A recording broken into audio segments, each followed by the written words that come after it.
Secret friends, unite!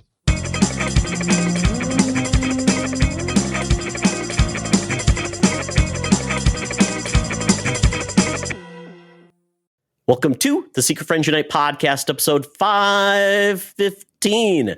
This is your guide to the geek side, and I am one of your hosts, Todd Oxtra. Yes, it's a palindrome episode. We love them. They happen every once in a while, and we are ready to talk about all the things in the world of geek. And I am joined by two people to replace one co-host. That is Mr. Charlie Carden. He has been on business travel. He is now resting his bones. But to replace him, I brought in two people that have been around in the world of geek that I've been friends with for quite some time. One of them is a regular on the podcast. It is Chris from 1 Hour, One Decision. But the other member of that team, Tom, you were only on one episode of Co-op Mode a long time ago. We have not had yet. And I'm like, we got to have Tom on. He likes this geeky stuff. And now it's finally happening. So welcome, Chris. And Tom, welcome to the show. Thank you very much. Thanks for having us. So, Tom, when we bring someone new on the show, we ask some questions. Okay. First, we ask you, what is your geek origin story? What made you the geek you are today? This is your pitch meeting if you want to tell anybody, your geek cred. I guess. Well, I was born in 1983, and I say that because I like to say I was born in the year the Jedi returned. So big Star Wars fan, always have been. As a child, I really, really loved dinosaurs. So, I mean, I think lots of little kids probably do. But I was 10 years old when Jurassic Park came out. So that's pretty formative as well. And raised on a very heavy diet of Nintendo as a kid. So NES into SNES into N64. And so on and so forth as we went through the decades. That is so formative because you're at the perfect time where really the kids ruled the world. There's cartoons, comics, video games, cereal. It was great. VCRs. You didn't have to worry about only watching TV on 4 channels. So it was a good time. Cable had everything. Last question I have. If you could pick one thing, if you were stranded on a desert island that you'd choose in all the geek media, what would it be? This is kind of like the time travel-y question for me because it opens up a whole can of worms, right? You say something like a portable handheld video game system of some kind. And it's like, well, you don't have power. So that's good for like 2 hours and then there it goes. Assuming you have unlimited power, like if you're going to watch them, like you had movies and like in the apocalypse, if you have movies and you have no power, it doesn't obviously help you. But assume you have a way to keep something going, and you had the way to watch it or play it or read. Well, the thing that I've spent the most hours playing, is certainly the Pokemon franchise. Mm-hmm. I think they're replayable in a way that other things probably aren't. I can drop 100+ hours into a Pokemon game easy. So I'd probably lean in that direction. And I would say probably whatever the most modern incarnation of that is. So, currently I would say, Pokemon Scarlet. But any one of them, I think, is probably a good pick if you have the power to run it. I think there are movies and things that I enjoy watching, but with a 1 hour runtime or 90-minute or even 2 hour runtime, like how many times can I watch A New Hope before I don't want to watch it anymore? You pick The Simpsons, and then you have how many episodes, right? And you're good to go. Yeah, but how many of those episodes are good? A lot more than people think. I like the new seasons. Okay. I know. Yep. All right. Well, very good. Well, now you know Tom a little bit better. But some folks you should get to know really well are our Patreons. Our Patreon Secret Friends Squad are awesome people. They keep the lights on. They help us pay our bills and keep making awesome content. And you could join the crew And what part of the crew is, you get exclusive shows, no ads, Discord benefits for as little as $2 a month. So basically, you get all of our exclusive, just for Patreon shows, plus everything we put on our network, ad-free and first. Those awesome people are our besties, Derek Trevelyan, aka the Figure Dude, Francie, the official hairdresser of SFU, the Xbox Expansion Pass, Mr. Luke Lore, Charlie's Uncle Tim Horan, Friends with Benefits, John Sedorf, Phoenix Sisters Entertainment, Brandon Myers, Corey and HD, Matthew Keel, Kirk Krug, Tanya Lee, and our Secret Friends Super Squad, Sean, Stella, and Henry Nias. And folks, let me tell you, those awesome folks, the Nias family, they are giving away 5 annual Friends with Benefits subscriptions. So you get all our stuff for free, and it's pretty easy to do. All you have to do to enter is subscribe and comment to one of our YouTube videos, rate our podcast on Spotify or Apple Podcasts, then DM us on Blue Sky at Secret Friends Unite, Instagram at Secret Friends Unite, or email us at secretfriendsunite@gmail.com with the screenshot of that you did the thing, your username, and you'll be entered. We're going to be announcing the winner on Friday, March 7th. There's also a YouTube video that went out, so if you didn't catch that, it'll be in the show notes as well. So you got nothing to lose and everything to win for a year. So check it out or share with your friends. So now that the business is over, now we can start the fun. So it's business in the front, party in the back. It's a reverse mullet. So we're getting into this with We Got This Covered, gentlemen. July 1978. Tom was, wow, your parents were probably super young too when this comic book came out. I was 3 years old. So I'm far older than most of everybody. So that's okay. But I was still too young to have read The Secret Society of Supervillains, issue number 15. 35 cents. The cover shows various people that you've probably never seen in a DC project, except for maybe Dr. Midnight at the bottom. We got one gentleman who's got, looks like Robin Hood with gloves and a big orb. We've got, maybe that's Captain Atom being held by a big shirtless dude. We've got Moss Man from He-Man, it looks like. And then we've got the Swamp Thing at first. Yeah, somebody like, was the Florionic Man, someone like that. And we've got Captain Midnight, who is a part of the Justice Society at the bottom. And the man at the top says, "Crush them. Their deaths will be the first steps in our conquering of the earth." In the corner panel, it says, "Battle of the Century, the Secret Society versus the Justice Society." So, Tom, when you see this cover, what do you think? I'm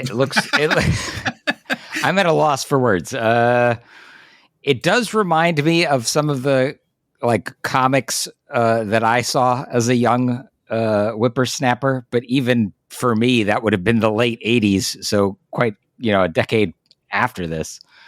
I don't know. It doesn't look very like it would be very entertaining inside to me, but what with all that action, awesome action on the cover? I'm not big into DC. You're barking up the wrong tree here. I've always been a Marvel kid. Sorry. Okay, that's interesting because Chris, I don't. Yeah, what do you think? I mean, so this is not the Legion of Doom. This is like another offshoot kind of. This is Correct. What is it? The C team or whatever of like supervillains? Yeah. So even this, it's like the Justice Society of America is the team that came before the Justice League of America. So this is like the pre-heroes. And basically you think about it, like when that was the golden age, and then essentially they updated everyone with the new heroes that became the Justice League. Same thing with the Legion of Doom, the Injustice Society. The Secret Society of Supervillains were basically the Legion of Doom for that time. Right. And I will tell you some of those characters: the Wizard, Star Sapphire, Reverse Flash, Florionic Man, Blockbuster, Mirror Master, Copperhead, the Seismatic Twins, Killer Moth, Kronos, and Quake Master. So there you go. Those were some of the bad guys. These seem like characters that James Gunn is definitely going to pull from in some way, shape, or form, because why not? You've got them. And you'll probably kill them right away. Well, I will tell you, this is the comic that I would have not been on my radar. It was, definitely at a time when DC was doing a lot of interesting things. So it's available, though, on the DC Universe Unlimited app. So check that out if you want to read more about this comic. Very cool. These characters do remind me of like people from like Venture Brothers or something, which I get is like a reverse, right? Like, obviously the Venture Brothers all of their characters are inspired by. Oh, they pay everything. Yeah. So like the Doctor Strange character, I love him. I can't remember what his name is. He's amazing. Professor Orpheus. Yeah. That's right. That's right. Well, that is it for We Got This Covered. Check out this comic. But until you've read that comic, we've got to check in with our gal pal, our senior news correspondent. So without further delay, Madam Webb, take it away. Now it's time for Madam Webb's Rumors and News. Take it away, boys. Thank you, Madam Webb. Well, Madam Webb, Tom's on the show. You haven't met him before. But what I understand is he's very interesting to learn more about you. So I will give him your number. It is actually a payphone, Tom. So it's just, be careful. Some other people may pick up, but just wait. They'll get her. They'll bring her down. She's probably washing dishes or shining shoes somewhere. And they'll get you on the phone. You guys can have a heart-to-heart. Yeah. I'd love to learn more about this mysterious individual. Yes, she would love to tell you over a dinner, maybe. Yeah, we'll see how it goes. All right. First story. This is a sad story. Gene Hackman is looked upon by many of his peers as one of the best American actors of the last 50 years.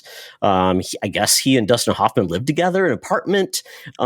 He worked with everybody under the sun. He had success at all ages of his career. If you remember The Unforgiven, where he was the villain in that against Clint Eastwood.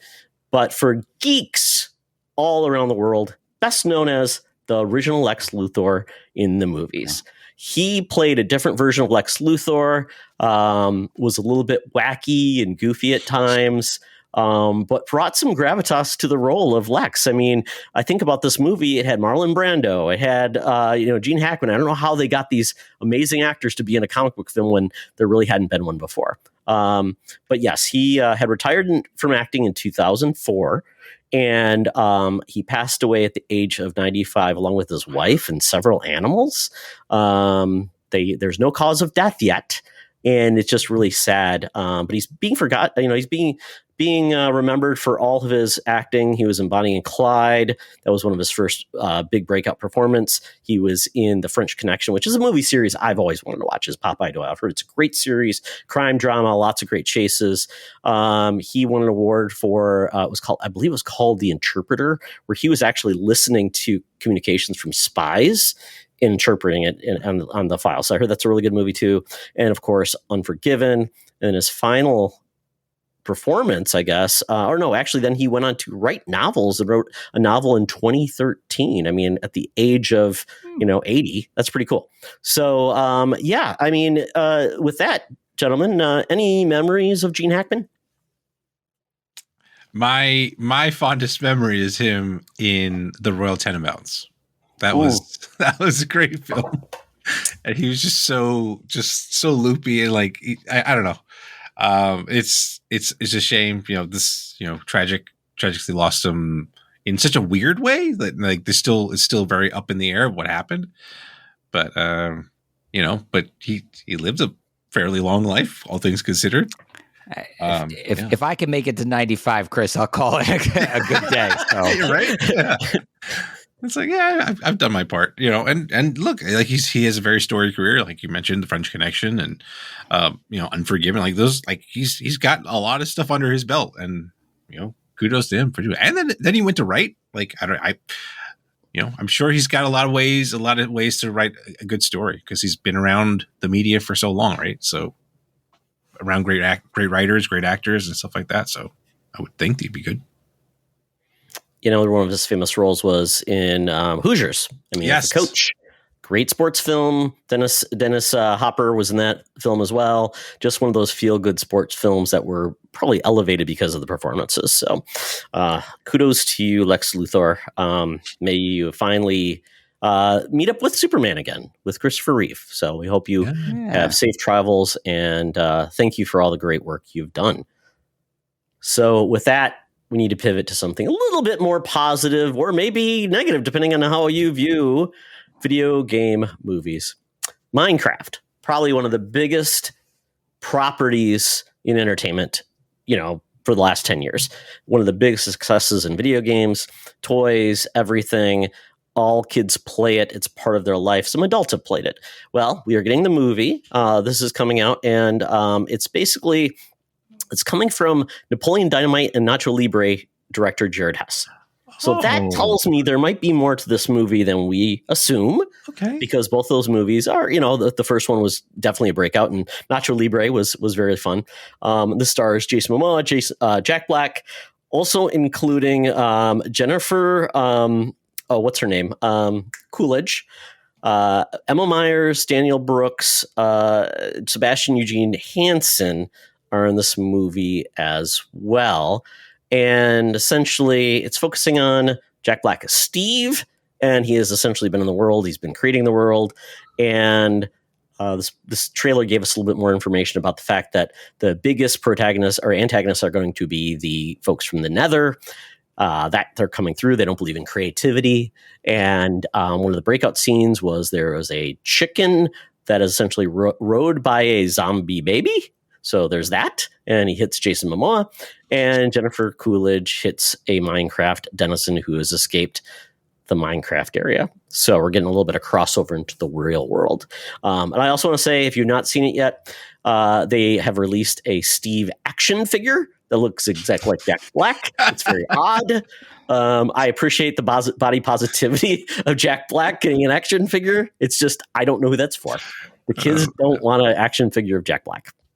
I don't think kids want action figures at all anymore, sadly. That's very true. It's very true.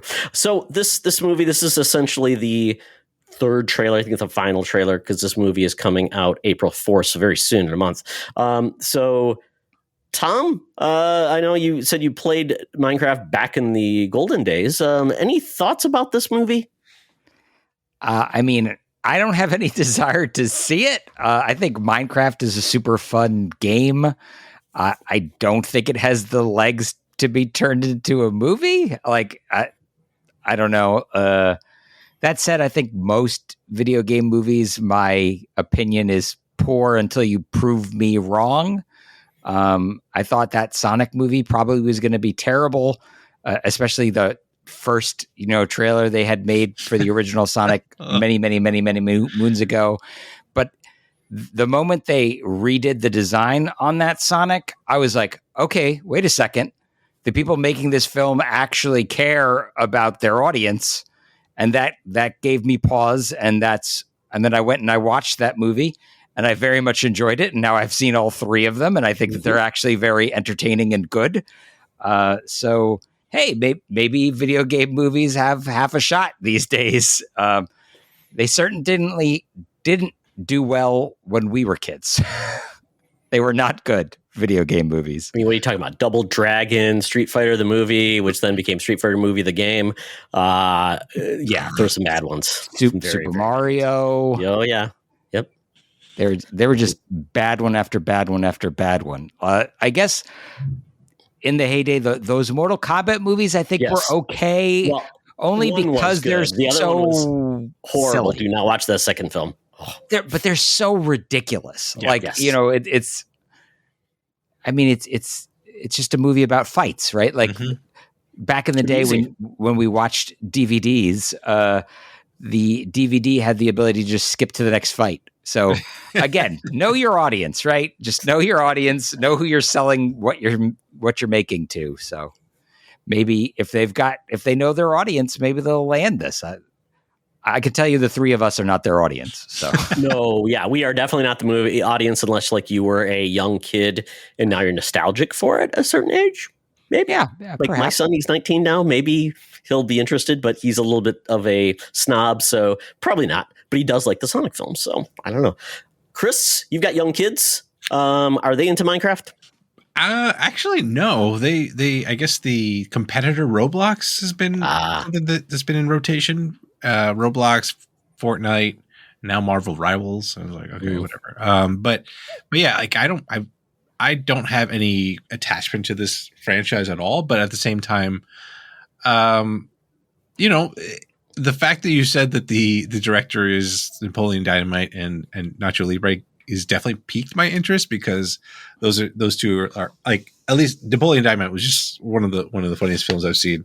So if they had that kind of humor, I maybe my kids would be interested in watching it, and they'll go watch it with them and maybe have a good time. But like to your point about video game movies, I think recently we've gotten better at it. Like they've gotten obviously like Tom mentioned, Sonic movies have been enjoyable. The Super Mario movie was pretty decent as well. Yeah. To be clear, when I said Super Mario, yes. I'm talking about Dennis Hopper. The Dennis Hopper. Dennis Hopper. John Leguizamo. Yeah.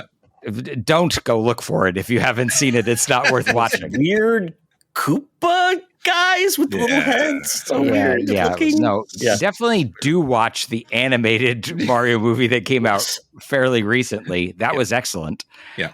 Do not go digging for the live action Super Mario movie from the 90s, I guess.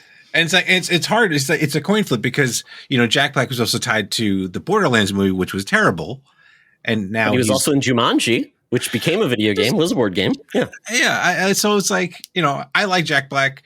I know some people kind of don't like his manic, acting prowess or whatever, but it should be fun. Maybe, hopefully. Well, do this, Chris. Have your kids watch the trailer. We'd like their thoughts to say, is that a go or no? Okay. I will do that. Very good. We get to something that I am very excited for, and I think most people are very excited for this as well. X-Men 97 is getting season 2. Season 3 has already been approved and given the green light, but we will not be getting season 2 until 2026. We know that the season 1 showrunner, there was a lot of controversy around him. He had a OnlyFans page, and it was weird. And then Disney kind of shuffled him out, and then he got mad.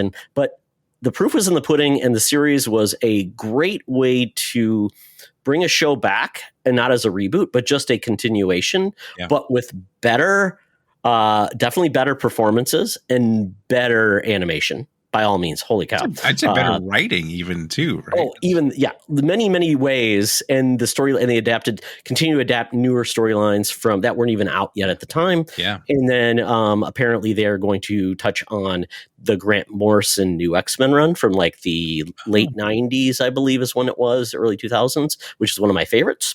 So that's going to happen. So 2026, that would put it 2 years apart. At this point, I know Disney has talked about having things like TV shows be only 1 year apart. I don't know if that hurts a show. I know we've gotten used to that with streaming where there's multiple years between seasons. But Stranger Things. Exactly. Stranger Things. I mean, I'm trying to think, was Severance 2 years? Or was that a 1 year? But Game of Thrones often at times would go that way. Yeah. So at this point, we're expecting this in 2026.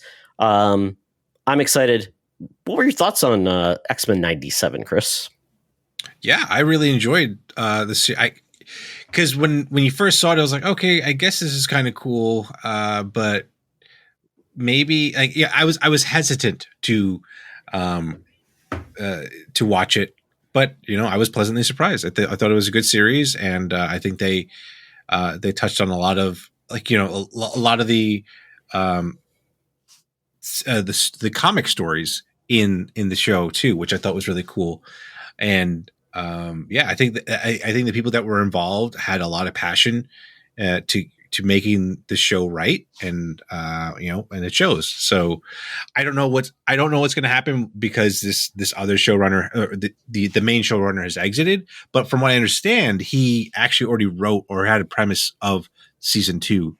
So it's really like what happens with season 3, like what's going to happen with that storyline and stuff like that. But, because at least we know he's involved with season 2 in some way, shape, or form, I know at least this one will be pretty good. So I'm excited, and I'll wait because there's other stuff to watch right now. Yeah. It's kind of great to see animation being a big winner on Disney Plus now. Yeah. Especially in Marvel animation, because I think you're going to talk about yourself. It's going to talk about new animated shows. So I'm glad we're getting these, because I always felt like animation is a great pivot for comic book based properties, because they already are cartoons in a lot of ways. So to me, it doesn't take me out of it. it just provides me an opportunity to get storylines maybe that are too expensive to do on the screen, and it can be done quicker. And then you can tell more of a story on how you want to pace it. You can have one-offs if you want, or a longer story arc, which is cool too. So that's where I'm glad that we're not forgetting that animation is a great medium for comic book based properties. Yeah, and I would argue that DC for a while was doing it better than Marvel, and so the fact that now it's like almost flipped itself for now is kind of cool. So. Tom, any thoughts on 97 getting a second season? Where do the X-Men sit with you? The X-Men are my favorite group of superheroes. So I was, like Chris, a little nervous about, getting a return to those 90s X-Men, but also very pleasantly surprised. For anyone who hasn't watched it, I won't say what happens because I think you should watch it, and I think watching it and experiencing the story is much better than me kind of just running over it and ruining it for you. But I will say that I lost my favorite X-Men in during the show. Fortunately, my second favorite X-Men steps up to fill in the role, even in the opening credits, which was cool. And I'm like, oh, okay, well, we just subbed in A for B. I guess I'm okay. We can keep moving. So, yeah, no, I'm glad it's going to get more episodes. I think they did some interesting things in terms of, it does look better than the old 90s versions, but they still kind of animated it the same way, which makes it a little weird sometimes, because I feel like they almost drop frames and stuff on purpose, like to try to make it look like like it still could have come out, alongside that original show. It's a little weird, if you're used to watching modern animation and then watch that kind of in step with it. But still, overall, very happy with it. Really glad that we got new storylines. Great that it's coming back. I likewise would be a little bit concerned about a new showrunner, but if they can figure out a way to transition the material, it can be fine, assuming the rest of the staff stays the same. So. Absolutely. And I do appreciate the series finally redeeming Cyclops. I feel like Cyclops is always painted as one way and nobody really likes him. I felt like it was a good balance of Cyclops, and they did some great ways of showing his powers and abilities. So I thought that was really fun. Yeah, that's true. One of the things is when the X-Men kick ass in this show, they really kick ass. And I love it. Yes. It just seems that's amazing. So I agree. I agree 100%. And yes, Scott Summers gets pooped on a lot and really gets his day in this show. So if you're a Cyclops fan, I'd recommend watching it as well. No, no longer known as just getting punched in the gut by Wolverine. So yeah, there we go. We move on to Star Wars. So this is going to be exciting for Tom. It's going to be a little less exciting for me. And Chris, we'll see how you feel. But there's been a lot of news about Star Wars lately, especially around Kathleen Kennedy. They've been talking more about the properties and which ones are moving forward, as we've known that Star Wars has had a very rocky history post, basically the rise of Skywalker and kind of getting a movie made. And then they've also then had some TV shows that have been, well received, some not so much well received. So, but the good news is we've got Andor coming out very soon, season 2.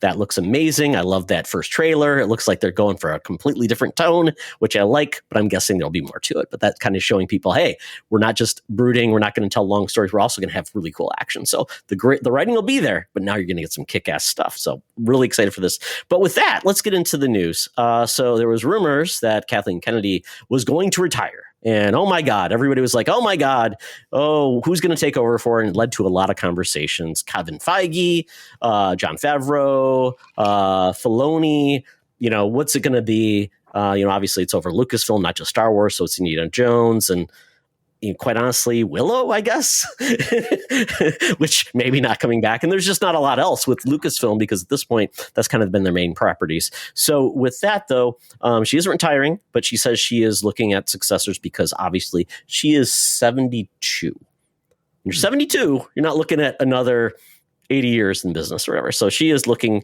and she's been very successful, worked with Steven Spielberg. So she's definitely earned her stripes, but she's not a creative. She is a producer. She makes everything happen. That's what she knows how to do.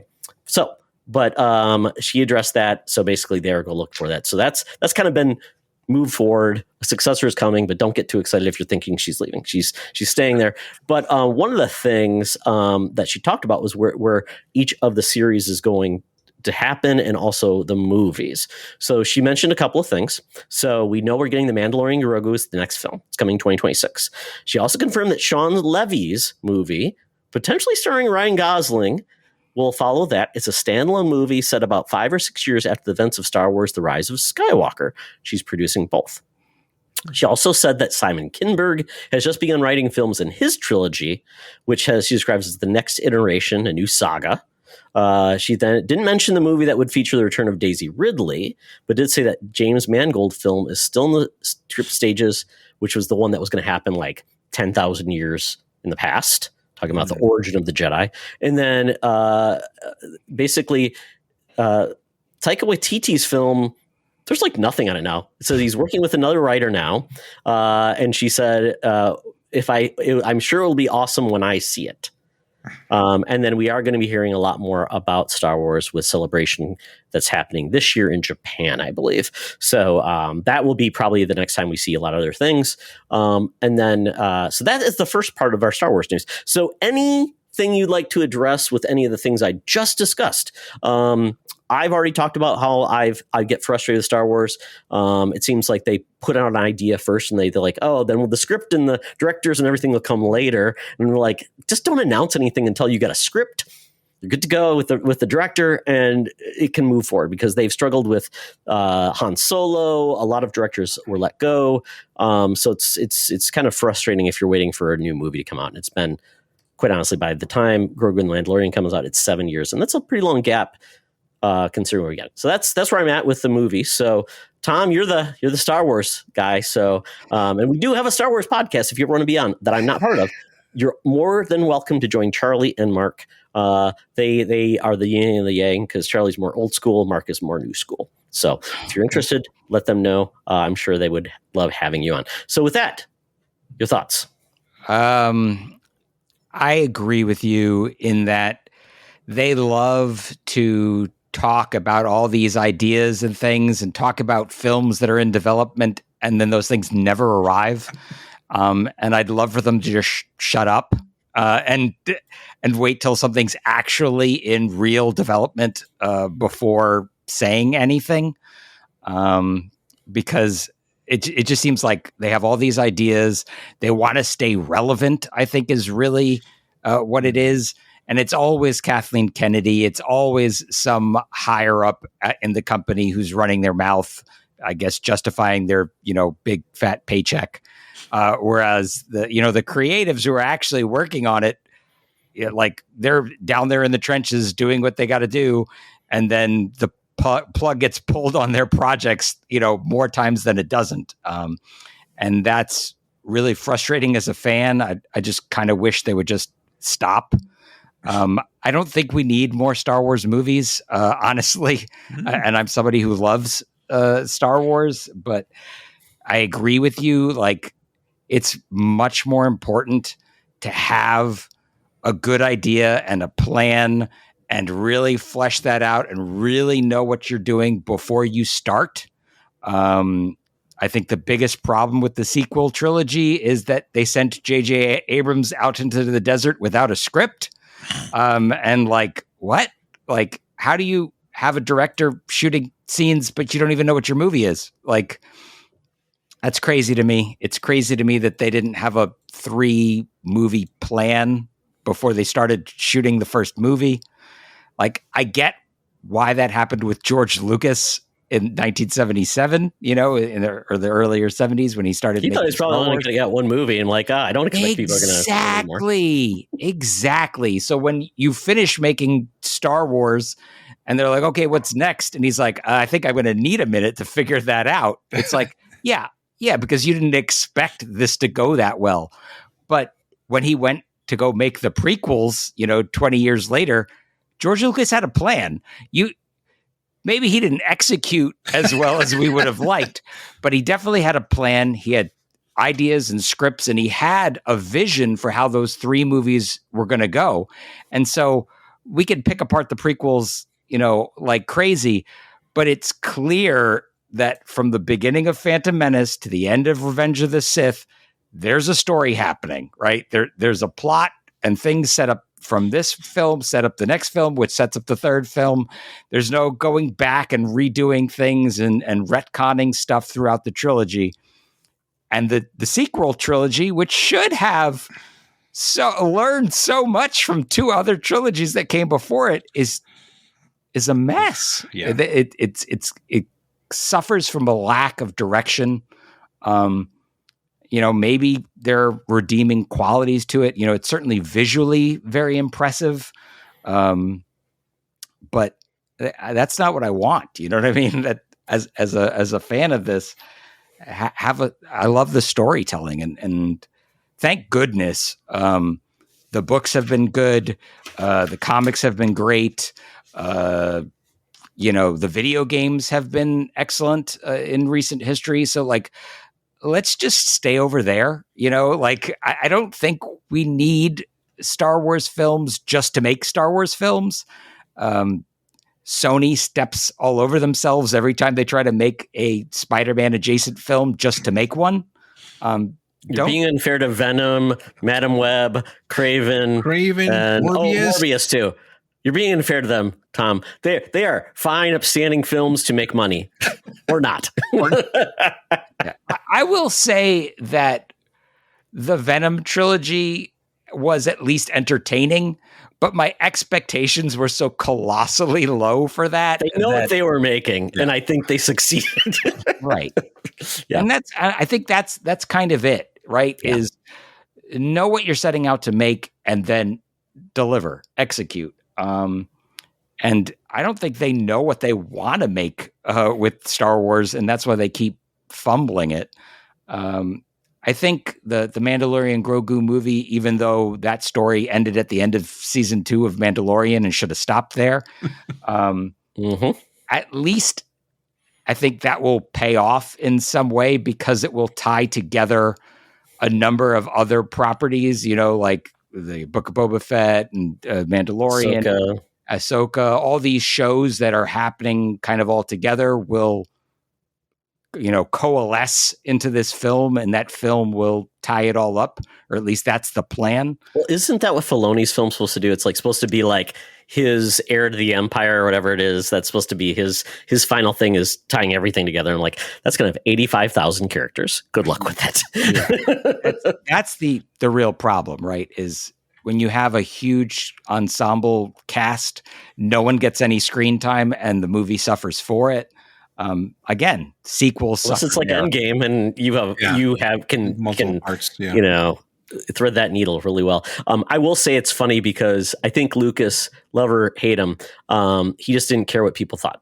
And so he didn't change his movies between movies. He just kept going with it. And I believe the sequel trilogy, they try to pivot when people thought negative of certain aspects. And obviously when you fire the director you're originally going to have for it, and then you say, JJ, you're our only hope. And he's like, okay, now I got to do to correct things that he did in his movie. Thank you for that. Yeah. So I always feel bad for JJ. He did his best, but he could have used 2 movies to clear up all of the threads, but he got one. So it was a tough film to do. It should have been his trilogy. I don't particularly like J.J. Abrams, but at least it would have been a singular vision. Yeah. Right. I think that's the biggest problem is a lack of clear direction and vision. I think if you're going to tell a story, you need a storyteller. Yeah, visionary. And Kathleen Kennedy is not she's not Kevin Feige. She is the person that puts the deals to talent together. She is not that. They don't have a Kevin Feige right now. They have a story group or something, which makes it very difficult to say what is the direction of Star Wars, and that's really hard to do. But I've spoken too much. Chris?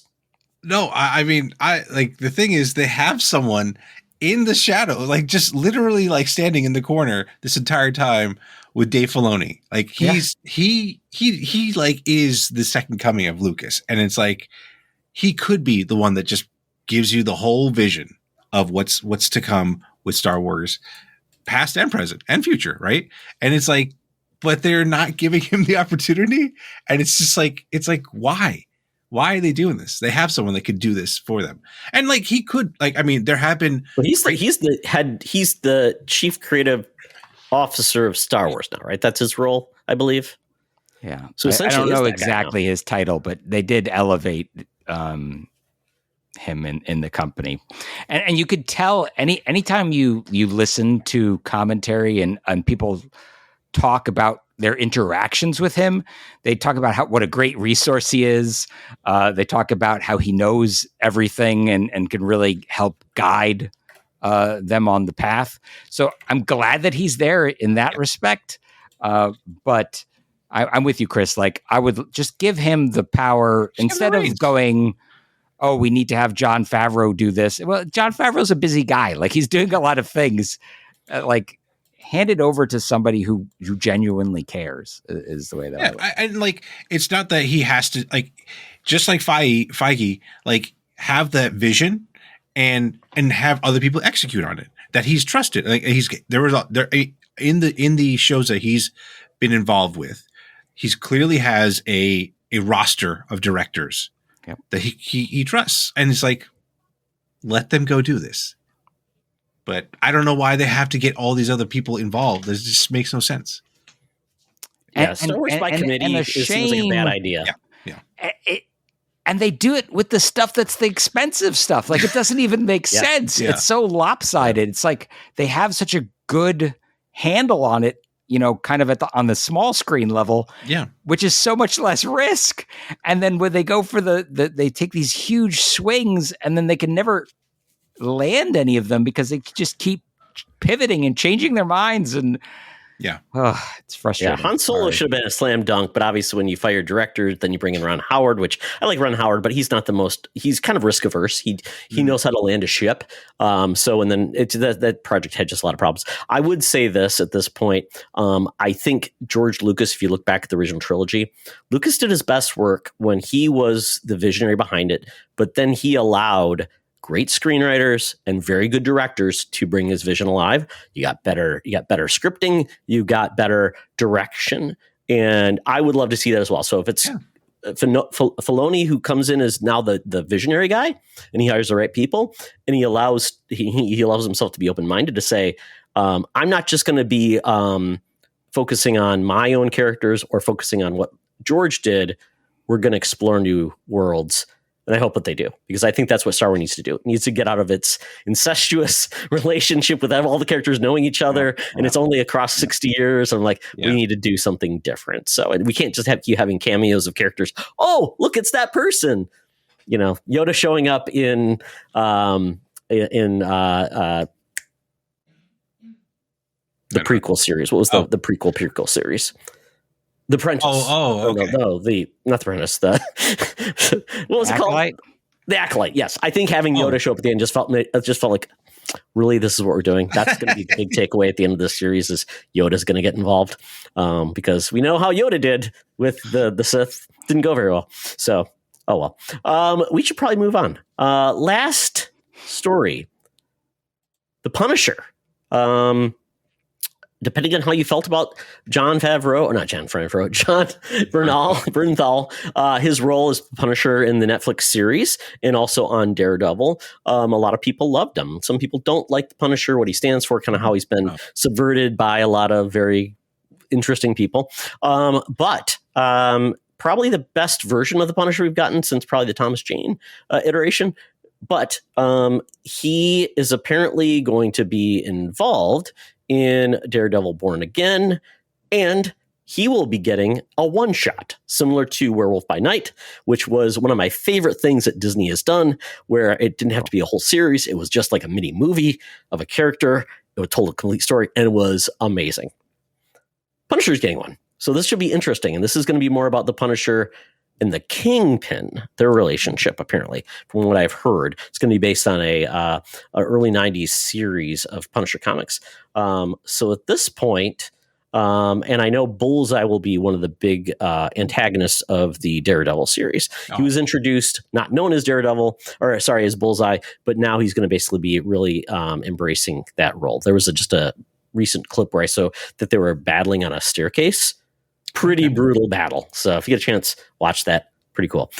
So with this, and apparently Marvel has even said they want to potentially explore more of the Netflix series characters, which would be Luke Cage, Defenders, Iron Fist, and Jessica Jones. I will say Jessica Jones, yes. Luke Cage, yes. We'll leave Defenders and Defenders and Iron Fist. Yes, exactly. So unless you recast the whole thing, but yeah. So this is happening. So this should be a lot of fun. I'm glad they're doing this. I think this is where Marvel should lean into with characters maybe that are less deserving of a full series. Like maybe Moon Knight didn't need all of those episodes. A lot of people liked it. For me, it was just way too slow. But this is what we're doing. I hope Marvel does more of this. What do you think? Is this the right approach for more Punisher? Anybody else you'd like to see get a one shot? Who would I like to see? Darkhawk? Darkhawk? Sure. Yeah, why not? I mean, like get everyone from the Midnight Suns. Like Ghost Rider could be a cool one shot. You know, at least like because I think this gives you an opportunity to kind of test characters, right? See what the fans are like. If they're clamoring for this, it's like, okay, then let's greenlight a movie or a little like a mini series, whatever it is. And I think that's it's a cool concept. I think, and I'm excited to see John Bernthal do his Punisher, and it's cool that he's gonna be doing it again in Daredevil. So, yeah, I can't wait for that to. And is it supposed to come out this year? Or, oh, you're on mute.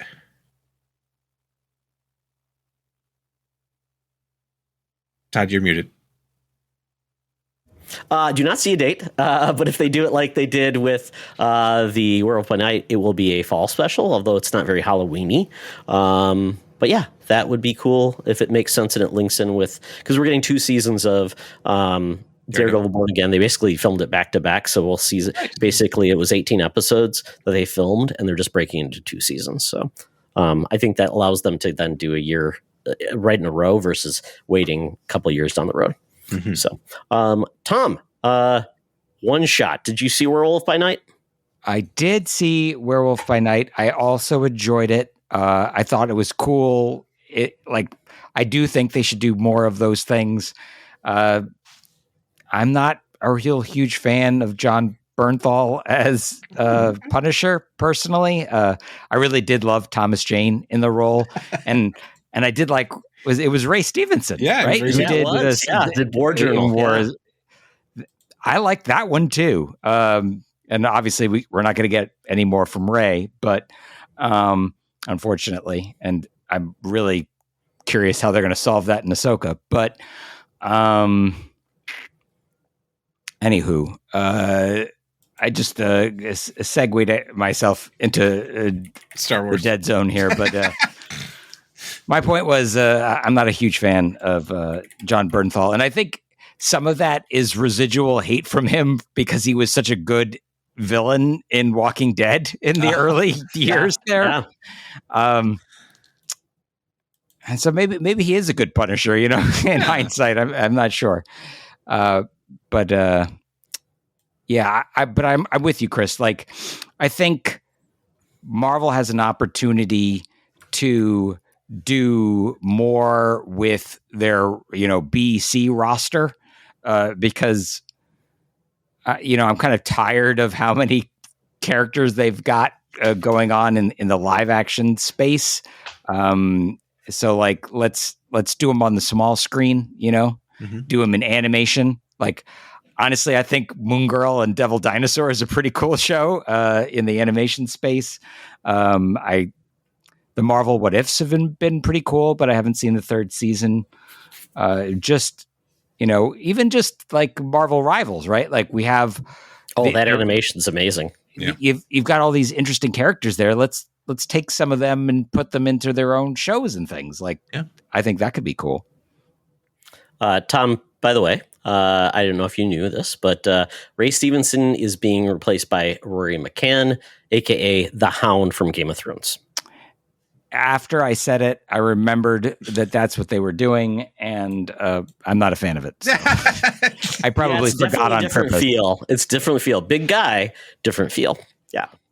Yep. I don't know that he has the gravitas to carry the character. Really? Just because they're okay. Like, listen, I think he was really cool in Game of Thrones. I think he did a good job in that role, but I don't know. It's a very different character. Absolutely. He kills a lot less children and people. With that is it for the news with Madam Web. But now it's time for us to check out what we've been geeking about in our favorite place for food, drinks, and fun, and that's the Geek Easy. Hey, Secret Friends Unite, let me tell you about Zencastr. We use them for our show, and now they're supporting us. Zencastr is now the all-in-one solution making podcasting easy. It's the ultimate web-based podcasting solution. Provides high-quality audio and video podcast production and hosting. With a full suite of professional tools, podcasters can seamlessly record, produce, and publish studio-quality content, all from one dashboard. Being a creator has never been easier. And we chose Zencastr because of the ease of use, high quality output, and it makes it super easy for our guests to come on. We had multiple solutions we tried before, and Zencastr has just been the best fit for us. Why Zencastr? It's now super easy to record a podcast with Zencastr. Log in using your browser and start recording a high-quality podcast right away. Record studio-quality sounds and up to 4K video with your guests. Feel a sense of zen knowing Zencastr's multi-layered backups ensure you always have your recordings in the highest quality, even if the connection is unstable. Have you ever worried what you sound like? Zencastr's post-production process makes you sound buttery smooth. It automatically removes those ums and ahs in your recording. It removes those awkward pauses in conversation too. Set the right podcast loudness and levels while reducing background noise with the click of a button. So if you're interested in making an easy, high-quality podcast just with the click of a browser button, go to zencastr.com/pricing and use my code SFU1. You'll get 30% off your first month of any Zencastr paid plan.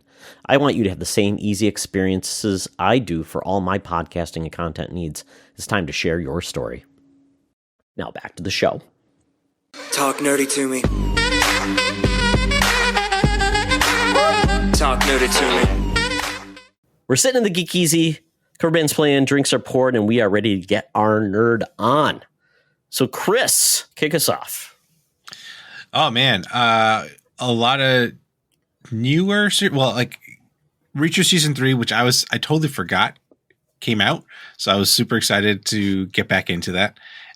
So watched the first 2 episodes and I was like, yes, I'm in. I'm always in for Reacher because that's the guy who should be playing Batman in the DCU, just so you know. You think? Okay.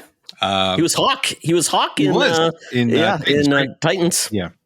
So, and he said he put his hat in the ring for Batman. So, I'm down for that, especially if they're playing an older one. Anyway, so and then the other show, which we were kind of talking about, the Marvel animation, Friendly Neighborhood Spider-Man, finished that show.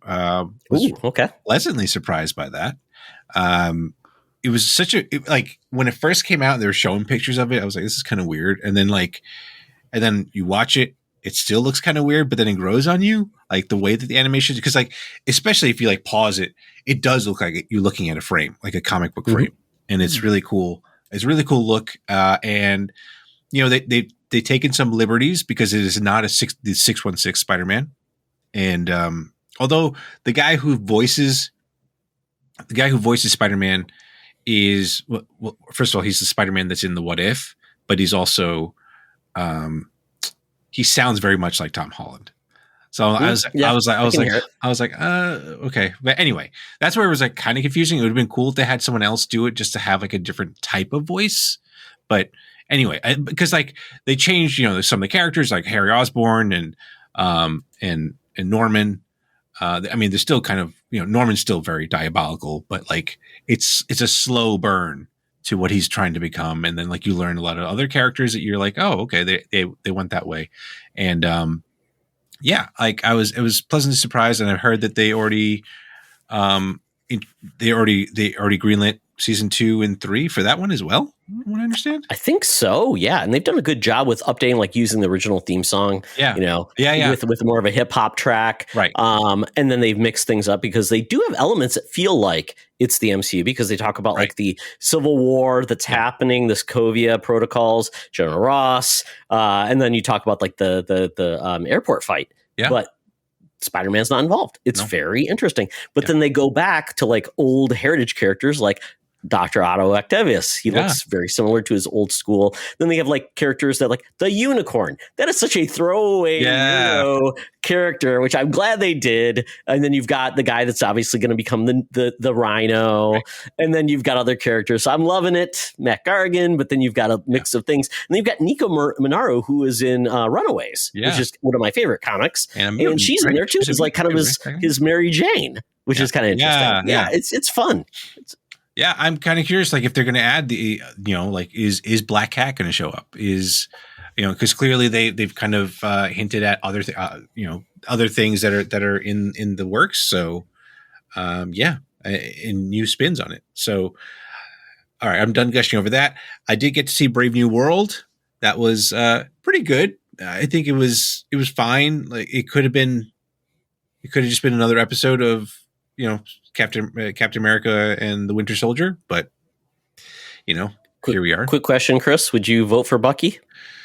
Would I vote for Bucky? That's a good question. Such a weird thing, running for Congress. Probably not. Probably not. It's a weird thing. You just put in some code words, and all of a sudden, somebody in the government just goes sideways. Yeah, we jotted down some words. I don't know what this means. Yeah. Like unless did they address that in somewhere where like that? I don't know if anybody really knows who he is. Really, I mean, outside of if they really. I mean, I know that. Yeah, I don't know if they ever showed him like attacking anyone. I know I don't know. It's just weird, very weird. And finally, last thing I saw recently was Companion, and that movie was really good. I really enjoyed my watching that. I was pleasantly surprised by it because it was like. Because they showed you like, especially with the trailers, it was like, oh, okay, that's interesting. But like, there's a lot more twists and turns in the movie. I think it was fairly short, like an hour and a half. I think it was a really quick watch, and I think it was just really well done. And filmed in New York. Anyway, and then finally, the other book. I mean, I've been reading a book very slowly, but pretty good. Golden Sun, which is part of this Red Rising trilogy series by Pierce Brown. It's just part of a book club I'm doing, but I thought it was pretty good. It's kind of like got Hunger Games, but like in space vibes to it. Okay. Got like a YA feel to it for sure, but kind of like Ender Games where they send kids to battle. Basically, yeah. Like, there is a scene where there's like the first book is kind of about that whole thing, like the culling, so to speak, the best of the best. But like kind of the weird stuff that happens is like kind of gave me like for some reason. Edge Runners vibes, because like there's augmentations and things like that happen. So it's like, oh, okay, so it went there, and I thought that was kind of cool too. But yeah, pretty good series so far. A lot of good stuff, man. I don't know how you keep up with all the kids and everything that's going on. Yeah, it's just you stay up late. That's all. Does your wife watch a lot of the stuff with you? Or do you have things you watch with your wife? They're like, I don't want to talk about that. No, well, Reacher is mine because that's okay. But we did watch the Spider-Man series and Brave New World together. So that's good to hear. Yeah. Okay, Tom, what have you been watching? What you been reading? Okay, so I don't do a lot of book reading at home, or I should say, because I get motion sickness. I have a lot of commute time, but I can't read a comic or a book or anything in that time. It kind of sucks. But what I do instead is I listen to audiobooks. So, Chris is very aware of this because I talk to him all the time about it. If it comes out in the Star Wars space and they almost always do an audiobook of it, and I listen to those. And so every single one of them as they come out, I get them. And the most recent one is called Reign of the Empire. And it follows RAIN? Like it's all about weather? No. It's about the early days of the Galactic Empire. It follows Mon Mothma, Bail Organa, and Saw Gerrera, and kind of their individual paths and how they're all going to kind of coalesce and become the firebrands of the early rebellion. So, pre-Andor, basically, right? Oh, wow. Okay. That's okay. Yeah. So enjoying it so far, but I'm only a few chapters in. That's my audiobook right now. Tom, can I stop you? This is going to sound dumb, but this is my brain now. Every time I hear Mon Mothma, I think of when Dr. Evil says magma. It's just in my mind now. I don't know why. It's going to be in your brain now, too. You can thank me later. I thought you were going to talk about Mothra. That's you could do that, too. What would you like? I'd prefer Mothra because I am a huge Godzilla fan. fan. Oh, I love Godzilla. Pro tip for you, too. I don't know if you've ever got these before. They're called C-bands. They put them on your wrists, and they go on your, like basically a pressure point. They help with motion sickness. You can buy them fairly cheap, but it's drug-free. You just wear them, and I've used them for VR and lots of different things. It works? Give it a try. You're like $5 or $10 at like Walgreens. Okay, sure. I'll certainly check it out. Interestingly enough, I don't really get motion sickness in VR. What happens for me is if I'm looking at a static image, but I'm feeling motion, Got it. Okay. That's when I get it. So that's why I can't read a book or even play a video game while in motion because the motion, especially of the car. So like I have that with flying, and these have helped a lot. So give it a try. Okay. Listen, I'll try anything. But fortunately, I do have time at home. So I do read comics. I read all of the ongoing Godzilla comics. Ooh, there's a lot of them. There's like some crossovers that are happening between like DC, I believe, and some other characters. Yeah, that's cool. Besides Godzilla, I, of course, follow the Star Wars comics. Not a big surprise for anybody here, I would imagine. And I also follow the Ninja Turtles comics, which I think this might be a hot take. I don't know that it is, but I think IDW's version of the Turtles is my favorite version of the Turtles. And like, there have been a lot of versions of the Turtles in my lifetime. I grew up with them in many incarnations. Archie Comics version of Turtles. And, and then there's a modern run of the Turtles that's done in the Saturday morning cartoon animation style, which is fun and fourth wall breaking. So if you're not looking for something terribly serious, that's something to check out. I think it's called Saturday Morning Adventures. Yeah, there's one for Dungeons and Dragons. If you like that old cartoon, there's a few others that they did. It's really great. Perfect. I think that's it on the reading front. On the show front, Dragon Ball Daima just finished. 20 episodes is all it's got, but it's totally awesome. I would highly recommend it to anybody who is a fan of Z because it comes right afterwards. If you're a huge fan of Super, like I was, I could understand your hesitation and being like, but I wanted more Super. What the heck is this? But please do give it a shot. Like I said, it's only 20 episodes.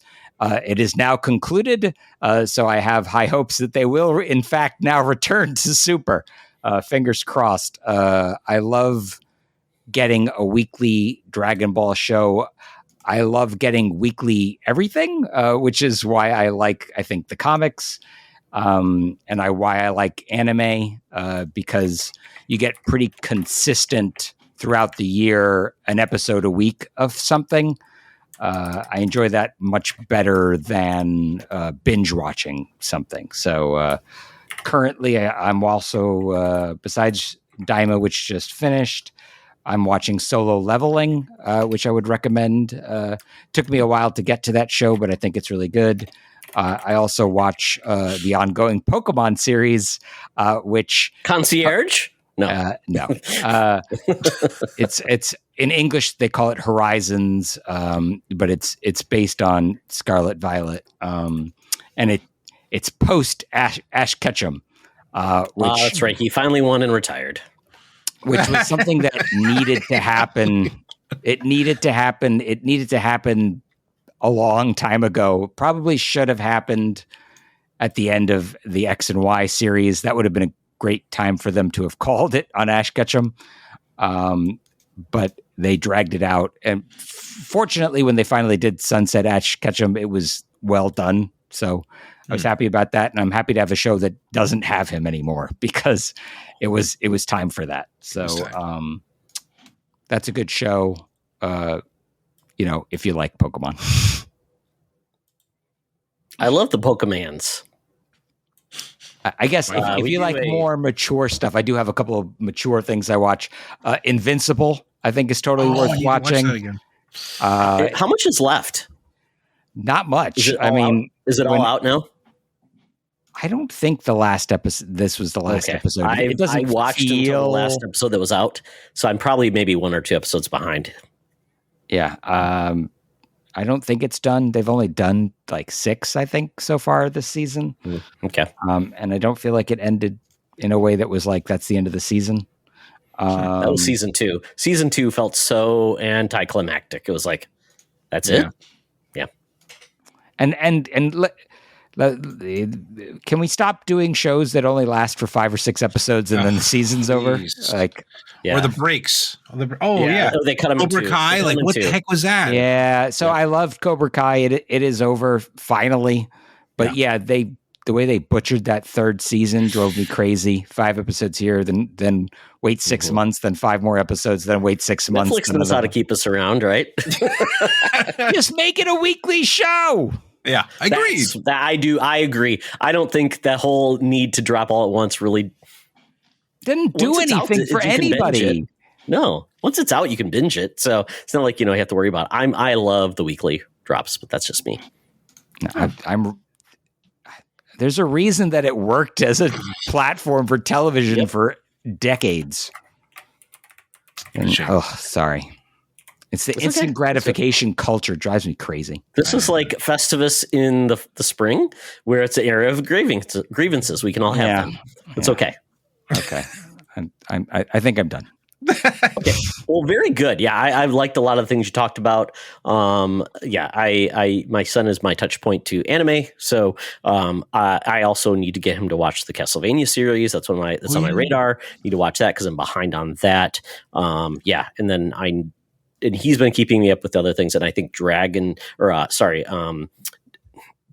on the name, Demon Slayer. We need to catch up on that too, because we really enjoyed that. And My Hero Academia is coming out eventually, the final or a couple of final seasons. So we always watch. I thought it was done. No, it's not done yet. Well, the manga's done, but the anime is still coming out, and he makes me watch it dubbed or subbed. So yeah. Oh well. Very good, gentlemen. Well, mine are pretty quick. South Park, the 25th anniversary music special. If you've not watched this, it's now on YouTube. You can watch it anywhere. But basically, this is like Trey and Matt brought in for this concert at Red Rocks, and it's amazing. It's basically looking back on all of the music from not only South Park, but everything they've done from a music. Basically Team America. There's some music from there, some other things as well. Even some of their previous stuff where they made like Cannibal the Musical about the Donner Party. There's a lot of stuff there. I don't think there was any music in basketball, unfortunately, but yeah. But also, I don't think there was anything from the Book of Mormon. Yeah, I don't think there's anything, but it was great. They brought in like all these talented artists, like Les Claypool from Primus was there the whole time. They brought in Ween was there, Dean Ween, and they brought them on. They had a bunch of other artists that were on that were amazing. And they went through all of the classic songs, like the Ballad of Lemmiwinks was amazing. If you know that song, they did a great thing with costumes and stuff like that. They did. It was just great. If you really like South Park and its music, it was really great. So check out South Park, the 25th anniversary music celebration. It was in 2022, but it's on YouTube. It's a great watch, very fun. And then especially if you like South Park the musical. I mean, blame Canada. It feels like we're living South Park the musical right now, quite honestly. That's all I'll say with that. But don't blame Canada, folks. Don't blame Canada. And lastly, The Monkey. Charlie talked about this last week. This is the Stephen King short story. It's done by Osgood Perkins, who just did Longlegs. He's done a couple other things. And this is such an interesting watch because it is a dark horror comedy. It is, yeah, okay. And it is supposed to be funny. All right. Yes, funny, gory, and quite touching. Actually, it comes back to being about family, which I did not expect at the beginning where this was going to go. And it has definitely Stephen King touch points where it's talking about the past with two brothers and has that feeling like Stand By Me, where there's a voiceover from one of the characters from the past. And then it brings us into the present times. Great cast. Tatiana Maslany plays the mom, and she's amazing in this role. And it's just really fun, but it is sadistic. It is gory, and it goes places I didn't expect it to. I had a blast. It's a very concise movie, 90 minutes. It gets you in. Longlegs. It's not that dark and like brooding and like a foreboding, but it definitely hits those kind of like needful things. Remember that about like, cursed object. And that's exactly what this is. This monkey that this dad got, played by Adam Scott. Essentially, it's the dad. And there's a great scene with him where basically it's like if Gremlins went wrong, like right at the very beginning, though. And it's like that. And basically, unfortunately, this monkey that is basically the incarnation of the devil, that once it gets gets turned, it's one of those monkey like drummer toys. Essentially, it's unforeseen who will die, but somebody dies, and it feels like Final Destination, where you're like, how are they going to die? And it becomes very weird and very odd. You never know, and it just goes to places I highly recommend that you watch if you like this type of movie. But it's very gory. That's why I would say it's like you've got to really enjoy certain things. But I think the way they told the story was great. So. Chris was trying to get me to see it. Yeah, he's saying like it was okay if I went to the movies if that's what I was going to see. I think was the way he said it. I went by myself. There was one other dude, and I'm like, I guess we're in for a ride together, guy. So yeah, it's 11:15 showing. I still want to see it. I need to see that. Do you guys live close together? I can't remember. Like we got a bridge. We got a bridge across. Oh, okay. Well, you could if you needed to. Okay, good to know. But yeah, I would recommend it. It's very fun. I mean, unless you want to wait, I don't know where it's going to stream, but yeah, I think Stephen King really appreciated this movie because some of his short stories are amazing. So yeah, that is it for me. So that is it for the Geekies. We're going to pay our bill. We'll probably leave a 10% tip because, quite honestly, there was no ice in our soda, and I found a fly in my soup. So we're going to call it adieu, and maybe next time we'll find a new place to meet. So with that, it's now time to travel down under to meet up with mutants and fun for the Thunderdome. Welcome to another edition of Thunderdome!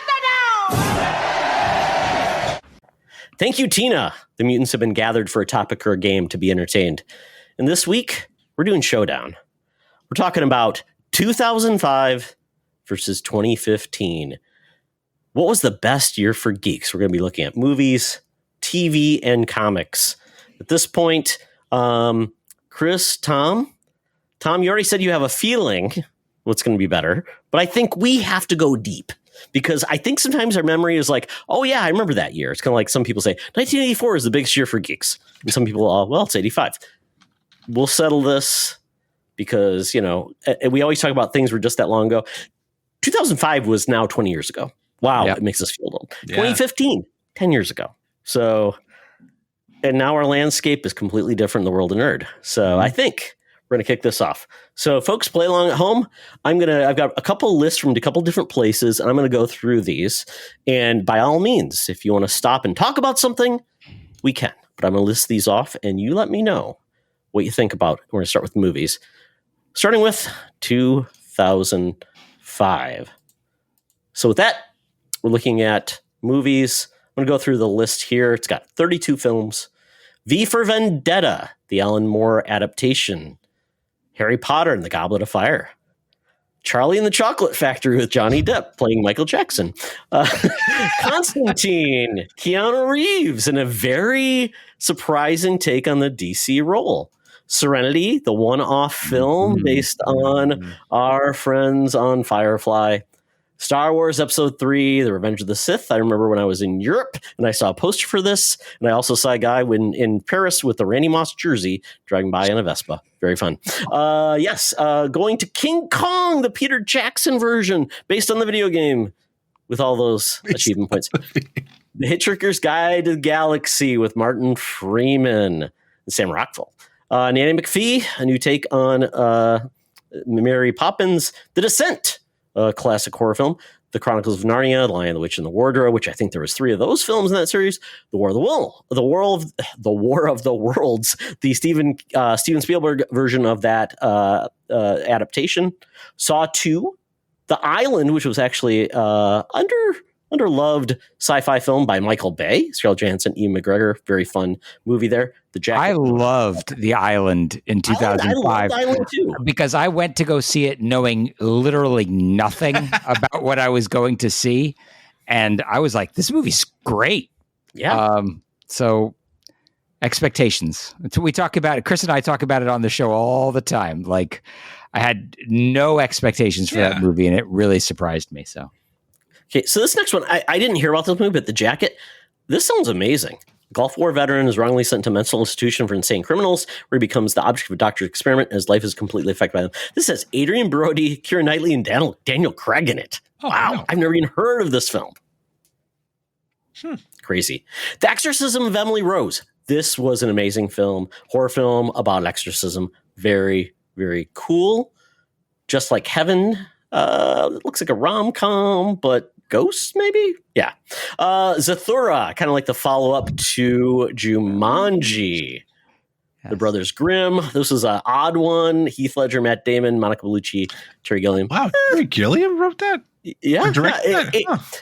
It was okay. My expectations were too high based on all of the people in it. Yeah. The Devil's Reject, if you like those Rob Zombie films. Hostel, kind of like the beginning of the torture porn movies. Yeah. Skeleton Key, a smaller like horror film. And let's see, other than that, Dark Water. 4, Dark Water. Yep, that was there. Jennifer Connelly. Always good in it. John C. Reilly was in the movie. Fantastic Four. This was the first Fox film. Oh, God. Yeah. Let's see. Land of the Dead. George Romero. Yeah. Other than that, I don't see much else. Oh, Elektra. Hello.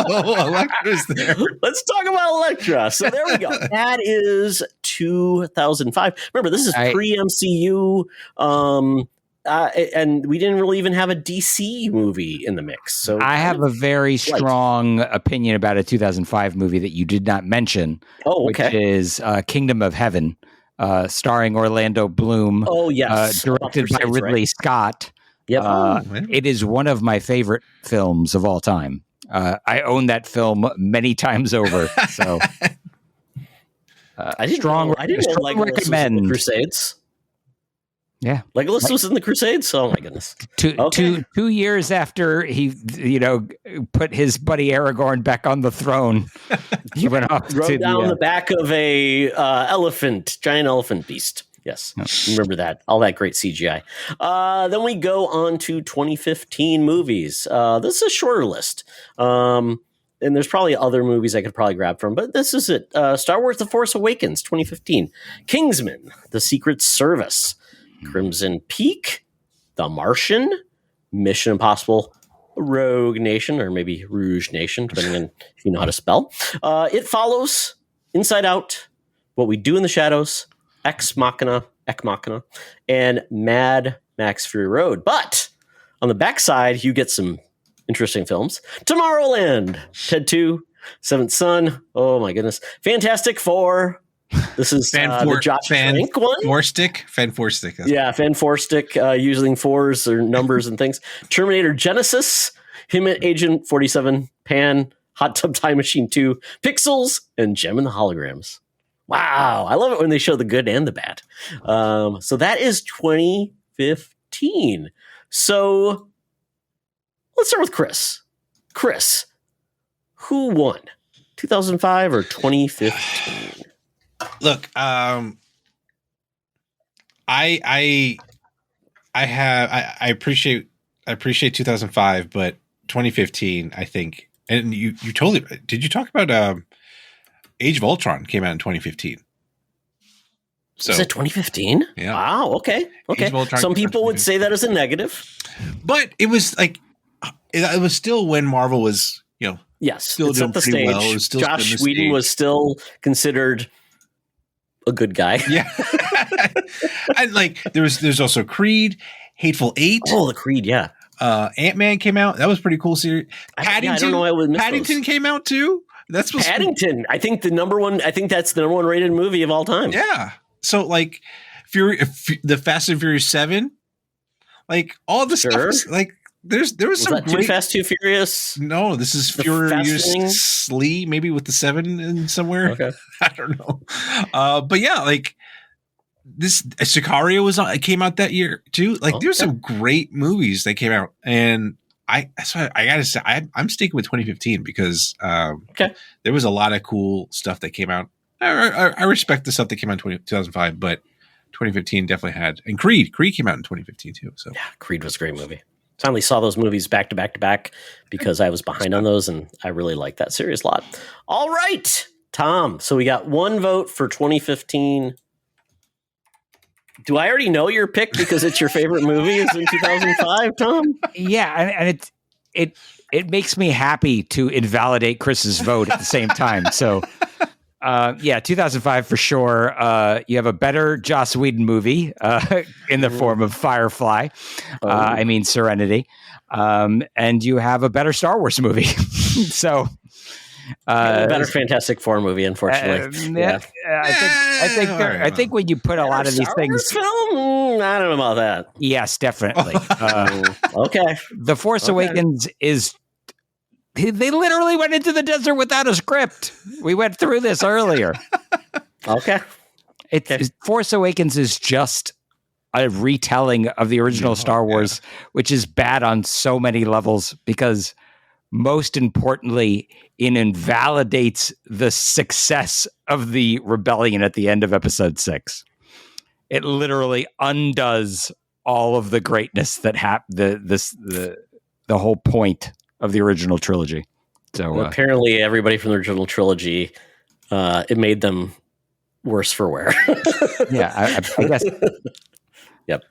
I get it. Yep. I totally get it. You're the tiebreaker. I see your point, Tom, and I'm going with Chris. Mad Max Fury Road is one of my favorite films. Love that film. It turned the tide for me for so many things. And considering there were movies we didn't bring up that I'm like, oh, I really like the first Ant-Man. I really like some of these things. So I'm going with that. And I did like the Force Awakens. Revenge of the Sith. Oh, I know people say it's. I watched that movie with my son and several times, and just not for me. But that's okay. I still have my memory with that poster when I was in Europe, so that's a fun memory. I saw it at midnight in the theater on opening day. Tom, I'll tell you my sad story about Star Wars: The Phantom Menace really quick. I was so excited for that movie. This is really before YouTube existed, because the trailer for Phantom Menace was coming out, I saw Wing Commander to watch the trailer. That led me down a path of depression that took me a long time to get out of, which The Mandalorian finally brought me out of. Oh, well. And Force Awakens, too. Oh, well. Moving on. So basically, we're leading. 2015 is leading 2-1. We got a total of 9 points available, so we'll see how this goes. 2005 in TV. Let's take a look. This is a tough one because TV was still not, the lack of streaming was really hurting genre TV, I would say. You had to be on Sci-Fi Channel. ABC might have a show. Maybe Sci-Fi. I mean, it was really lean pickings. So I'm going to go through the shows that I would count as genre shows in 2005. Supernatural, one of the longest running sci-fi shows of all time. One of my favorites. Then we got Doctor Who got a relaunch. How amazing is that? It was on Sci-Fi. The BBC brought it back. It was amazing.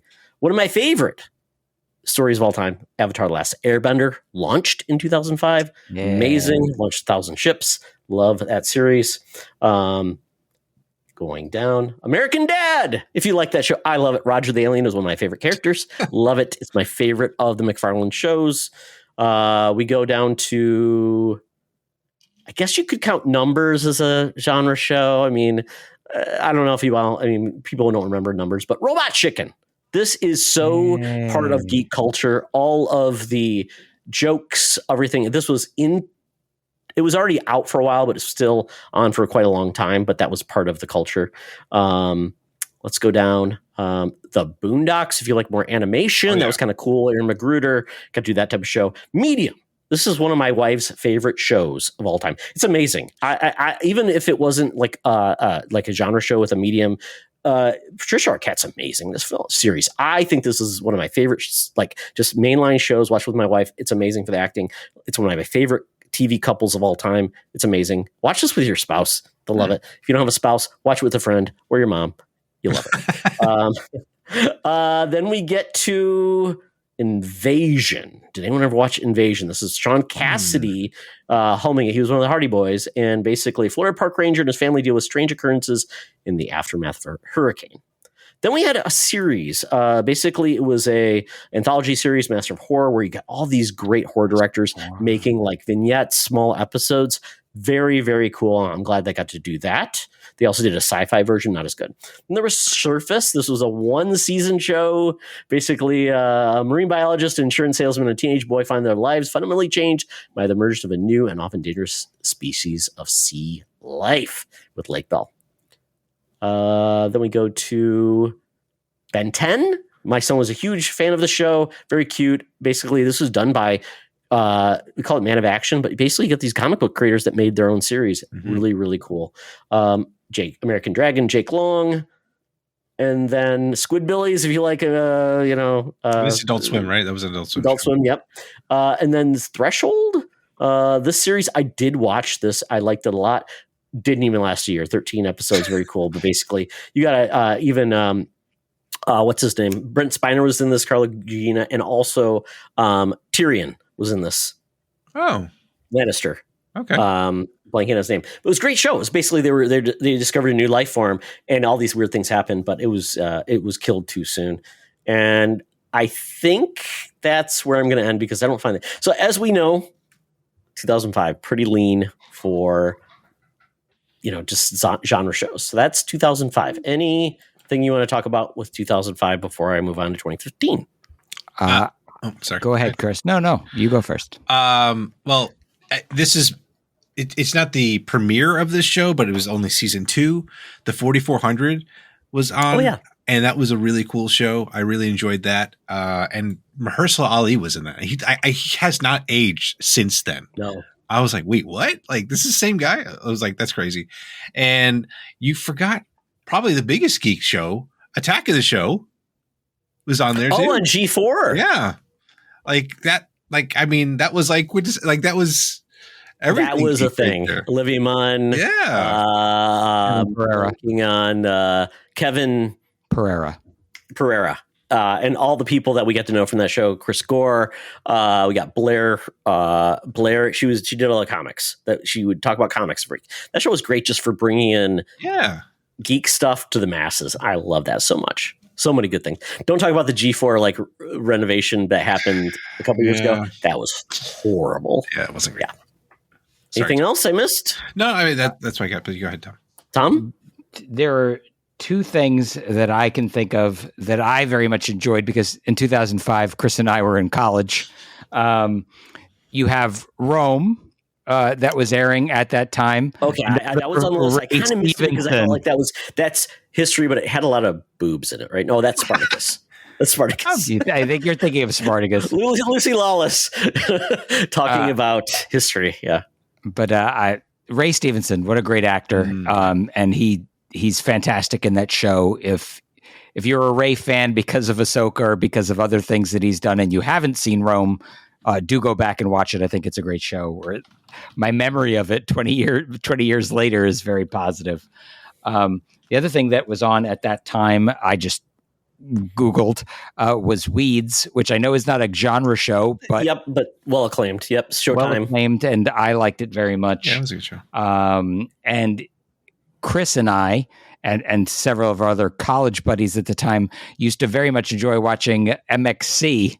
Most Extreme Elimination Challenge. Yeah. And that was right in the middle of its run in 2005. And that was a silly good time. So, yeah, I mean, we found our places to watch things because, like I said, there was not, I mean, Sci-Fi Channel had stuff, but at that point, the stuff coming out of Sci-Fi was okay.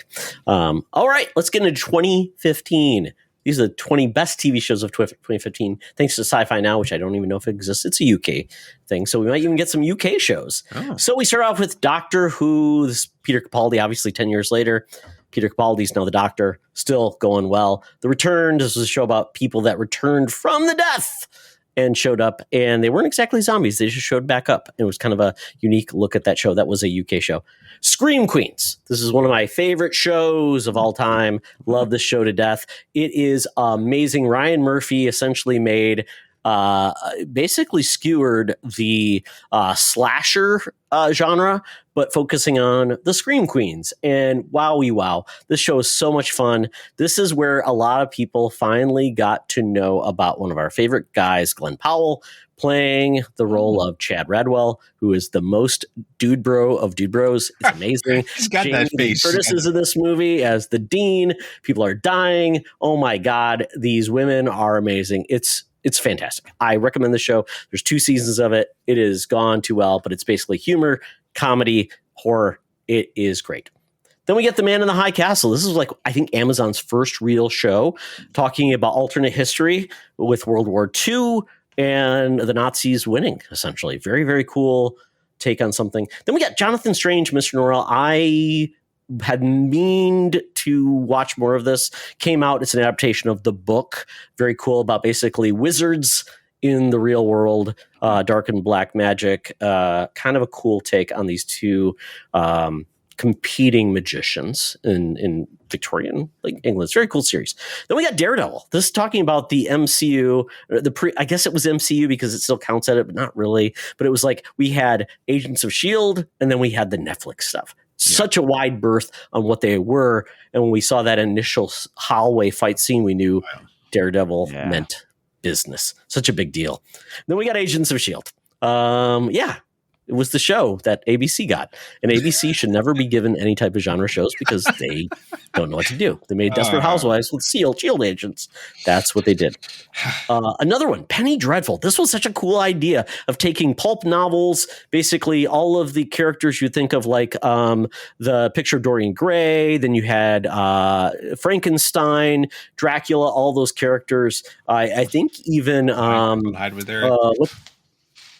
I think Dr. Jekyll and Mr. Hyde. And then what was his name? Alan Quartermain, I think, played by Josh Duhamel. Really cool series on Showtime. I really like that. Didn't watch enough of it, though. Teen Wolf, MTV, actually made a TV show, which is very cool. Adaptation. People had a big fan following of that series. Game of Thrones. This was season... What year? What season was it? Season 3? 5, it says? Or season 5? Or 6. Okay. I don't know.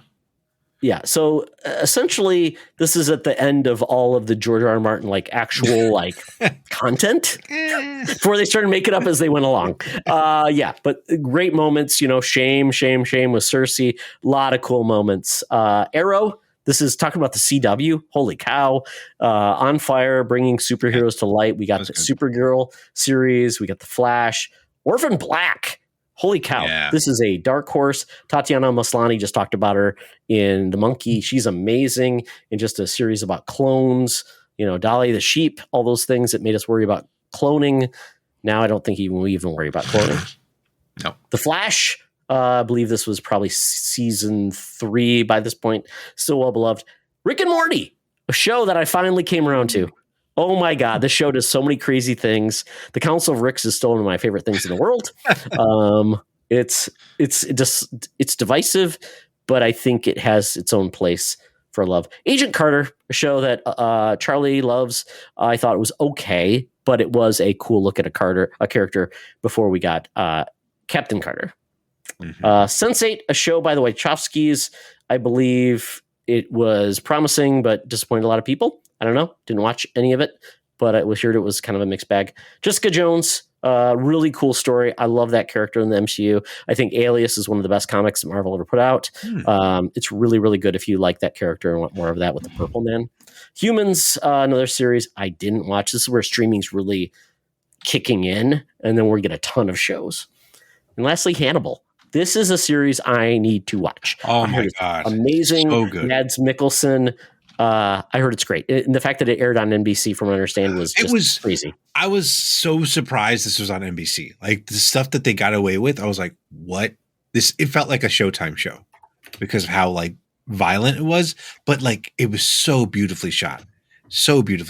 And I think this is the guy who went on to do American Gods. If I remember. He did. So this would have been, blanking on his name. This would have been Brian Fuller, who did, what's the show? Pushing Daisies. Okay. Amazing show. Then he kicked off the new Star Trek series. He also did a couple other things. He might have done American Gods, and he's been associated. He's a great creator. Yeah. Brian Fuller's amazing. He even did he was going to do a Monsters reboot called Nightingale Lane, which they put out a pilot. It's amazing. It's really good. But yeah, he's great. And yeah, Brian Fuller's amazing. I hope he does more things. Yes, he did. He did American Gods after this. So I was like, I think he also did the Psycho prequel with Norman and his mom. Oh, huh. Whatever it was called, but I heard that was very good too. Yeah. Yep. Bates Motel. All right. Did I miss anything? Yeah. Did I miss anything in 2015? I don't think so. I'll concede that Star Wars Rebels was in its second season in 2015. Okay. I was trying to pick things that would have been started in 2015. That's the hard part. It's what started versus what was ongoing. Yeah. This is hard. We do that with shows that actually kicked off. So this list, I think, was more along the lines of shows that were happening in 2015 versus just kicking off. So that's a good point. Okay. Yeah. Fair. Okay. We'll start with Tom. What is your pick?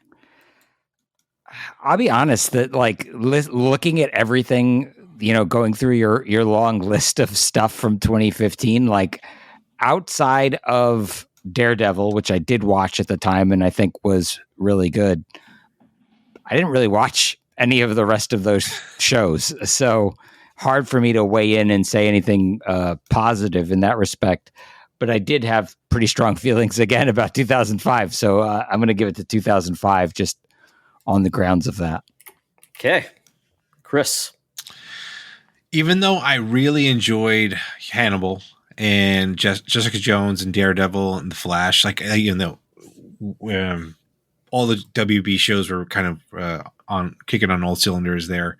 Yeah, I got to go with 2005. There was just a lot of great stuff that came out that time, and that's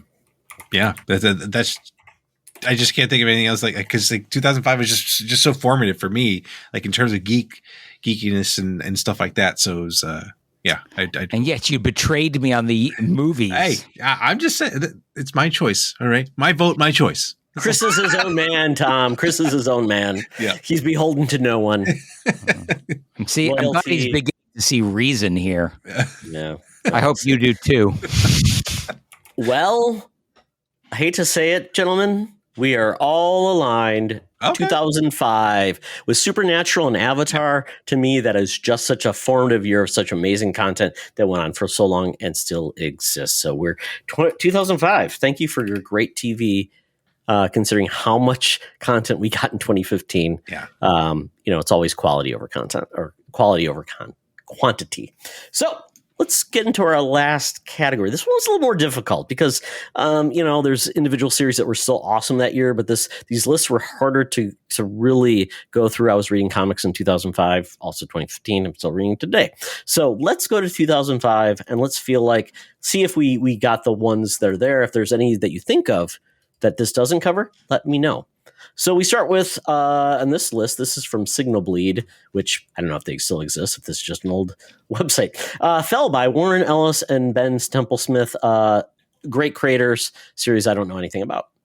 Young Avengers. Alan Heinberg, Jimmy Chung, and various Marvel's others. The big part about this book that was highlighted because Alan Heinberg was the writer on the OC, and it got a lot of pub that the OC writer was doing a comic book. A lot of characters actually from this have gone on to do more things. So I think it was formative, but it just kind of has never continued on as something big. Optic Nerve, more of an indie book. Don't know much about it. Runaways finally came back. Brian K. Vaughan came back to the series. I started reading this series in college, so it's got its days. Got a series on Hulu, but really loved Runaways. Thought it was a great idea. I don't think it was as embraced after the first run. Then we had Fables. Fables is one of my favorite series of all time. I actually went to a Fable Con in Rochester, Minnesota. That one of the only Fable conventions that ever happened. Got to meet the creator. It was great. Great series, and some people would say it inspired on Once Upon a Time, that DC show, but really cool. Yes, and also that came from the video game. We got what was it called? Fables. It was Wolf Among Us. Wolf Among Us. Yeah. Silent Dragon, Andy Diggle, Lenuel Yu. I don't know much about this. DC Wildstorm. Then we get Why the Last Man, one of my favorite comic books of all time. A great series. Got a short-lived TV adaptation. Dead too soon. Gravity, Sean McKeever, Mike Norton, Marvel character. I don't think he's ever been talked about since. Revelations, Paul Jenkins, Humberto Ramos. Love the artist, love Paul Jenkins. Don't know much about this. And then lastly, New Warriors. This is where Marvel was trying to bring back in a comedic take those New Warrior folks. And I don't know. I don't know if it succeeded or not because I don't think anybody talks about the New Warriors today. So anything I missed from comics in the year 2005? I can't even think about comics at that time. I don't think. Yeah, the honest truth is, I don't think I was reading comics in 2005. Yeah, I think you guys were in college, right? Yeah, I think I hopped off comics at that time because I went to my local comic shop every Wednesday in college. It was my thing. Like I would go there, go to the arcade, put some quarters down, have a good day. Yeah, so it's a shame, but yeah, this was a good year for comics. But yeah, some of those things are no longer even relevant. I would say almost none of these books are still coming out today. So 20 years ago, yeah, comics are much shorter lived. So there we go with 2005. Then we go to 2015. I would say comic books are more in the limelight. More people are into it. You can read comics on. At this point, I don't know if comic apps were really still a thing yet in regards to like Comixology or those. I think it's still too soon. I think it's more of a maybe a couple years later finally came to progress. There we go. So we've got the best comics of 2015.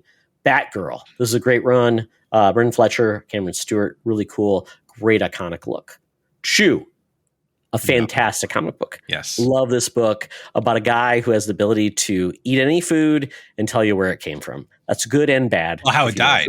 Tell you how it died. Oh, how it died. Yeah. And he can track it back. Yeah. So he basically is a member of like the FDA because chickens were banned. So he tries to block back. He tries to break, weird comic because apparently chickens killed 1 billion people.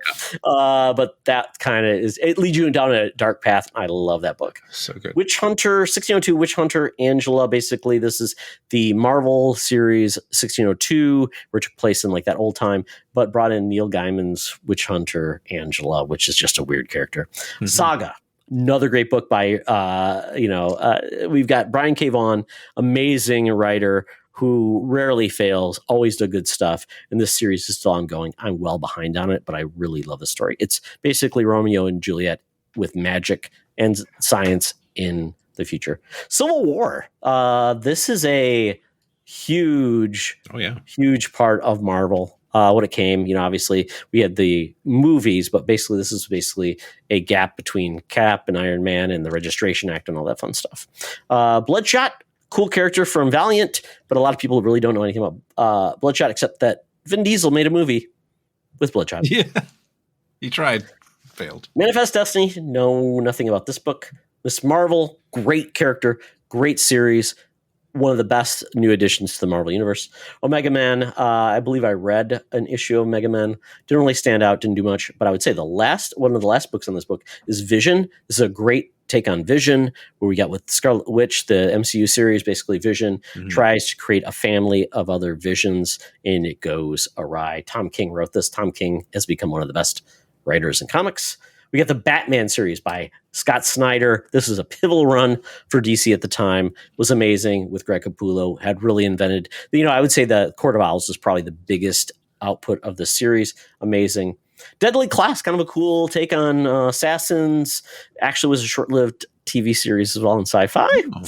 Justice League, Jeff Johns, great writer. Jason Fabok. I don't know much about this run, to be honest. There have been so many, it's hard to tell. But Chrononauts, tell you, anything by Mark Millar and Sean Murphy is amazing. This is just a fun flashbook. It basically is if you had a time travel story that was kind of like the Fall Guy movie with Ryan. What Ryan is? Gosling. Yes, Gosling. This is like that, but from the 70s perspective. The art's great. I love it. It's so much fun. We got the new Star Wars comic line. Oh, Jason Aaron, John Cassidy. Rest in peace, John Cassidy. His cover's amazing. The character was awesome. That was the reinvention of Star Wars back into Marvel. So that is 2015. So with that, gentlemen, comics. You know what? I'll go first because I love comics. Yeah. And with all of these things, this is really hard for me to pick. But Chew and Saga are amazing books. So I'm going with 2015. Chris.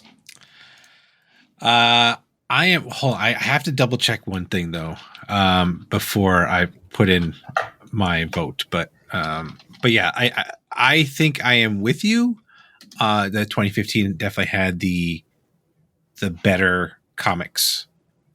Oh yeah. Okay. Never mind. All right. Just making sure. Because I wanted to make sure if this was when 100 Bullets came out, but it did not. Oh, it was. Okay. Its run was during that. Was in that period, but yeah, it did not come out in 2005. Rather, 2005 was in their mix. Okay, but yeah, it's clearly that. It's clearly 2015 for me. The Batman, the Court of Owls, like that whole scene with like Joker having his own face getting cut off and then stapling it back to himself was just so crazy. I have a Court of Owls mask up there. Came with the collection. It's really amazing. It's unbelievable. Great stuff. And like I always thought that Greg Capullo, like when he took over Spawn, I was like, oh, he's just copying McFarlane's art style and stuff like that, whatever.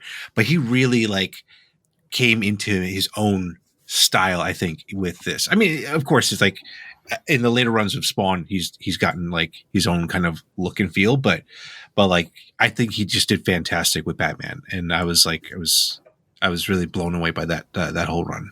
Yeah, he illustrated this book. I just subscribed to Marvel Unlimited, their like major thing, and this is like a special edition. And he illustrated it, and he's amazing. So I give him kudos. It looks great. Yeah, he has become onto his own, and also Civil War.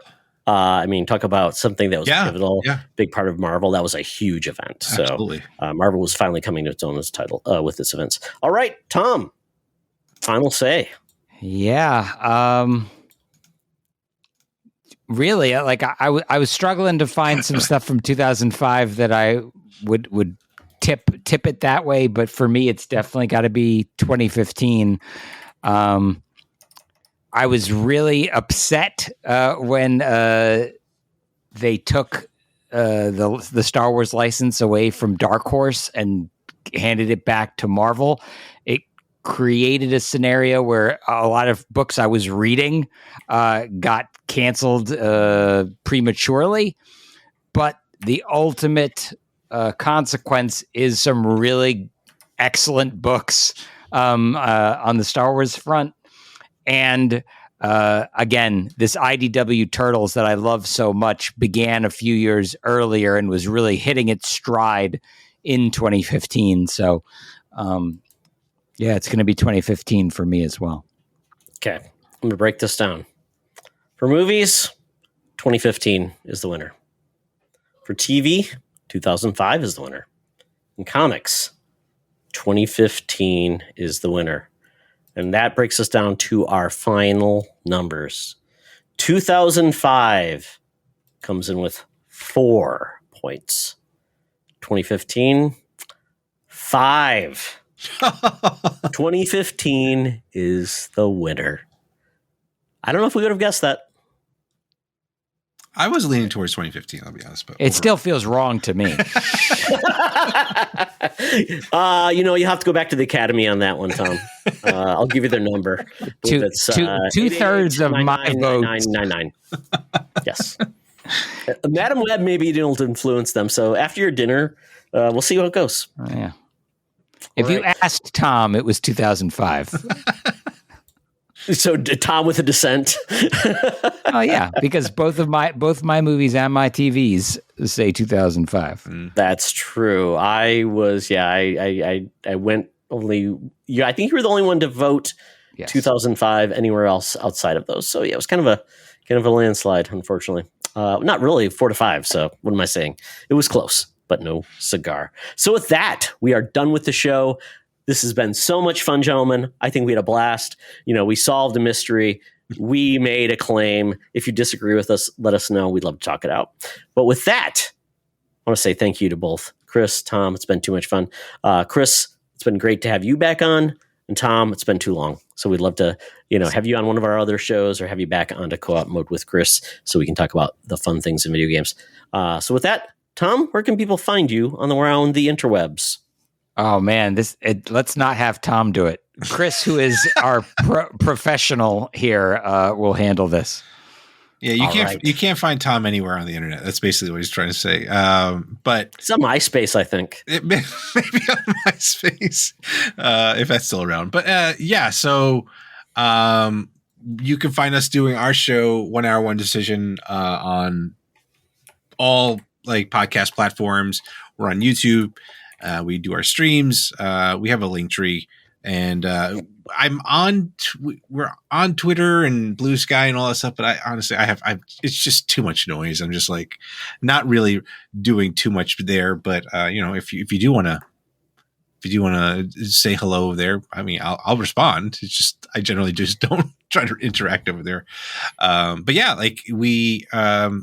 we're going 200 plus episodes strong. We're trying to catch up to you guys, and check us out on Twitter at TC1H1D, at Blue Sky at 1H1D. We got that one for 1H1D, so I was super happy about that. And on Twitch and all that stuff. Like I said, we're doing stuff there, and hop on the ride for us. Chris, I really thought you were going to knock that down as a home run since you do it at the end of every one of our shows. I do. I know. And then it's different. It's different format. No, it's not a different format, but you know what I'm saying. It's weird when you're on a different show. When you're on a different show, it always comes out a little weird. In the wrong, not in the right mindset for it. Exactly. And I never say it on our show, so I am woefully unprepared for it. But yes, please do check out our podcast where we talk about a random game from the Xbox Game Pass, and we decide whether or not it is worth continuing to play. 1 hour, one decision. Always a good listen. Chris has done some reviews, so check those out too. I believe been very fun, very professional. Chris has got a great voice. Tom is always fun to ping off of Chris, so check it out if you're into the Xbox ecosystem, either on your PC streaming or on the console. Game Pass always has great entries, and they let you know which games you should check out. So thank you so much, gentlemen. It's been a blast. It's been too long, and we will definitely have you on in the future and check out their content. Great people doing great things. And for me and the Secret Friends Unite team, check out Todd Oxtra at Blue Sky, at T Oxtra, at Threads, at Instagram, and then check out Secret Friends at Unite, Secret Friends Unite with maybe dots in it at both Blue Sky, Threads, and Instagram. So with that, thank you, gentlemen. It's been great. Hopefully you continue to venture into the world of the geek and have fun. And with that, I'll say, be the hero, not the villain. This podcast is part of the Secret Friends Unite podcasting network, available on Apple Podcasts, Spotify, and podcast services around the galaxy, as well as video on our YouTube channel. You can support Secret Friends Unite by becoming a Patreon member, get bonus programs and more over at patreon.com/secretfriendsunite. Join our Discord community for even more discussions on all things geek. For all the latest updates on Secret Friends Unite, make sure to follow us on Threads at secret.friends.unite and visit secretfriendsunite.com. Find our merchandise at TeePublic and Redbubble. Thanks for listening, and may the Force live long and prosper.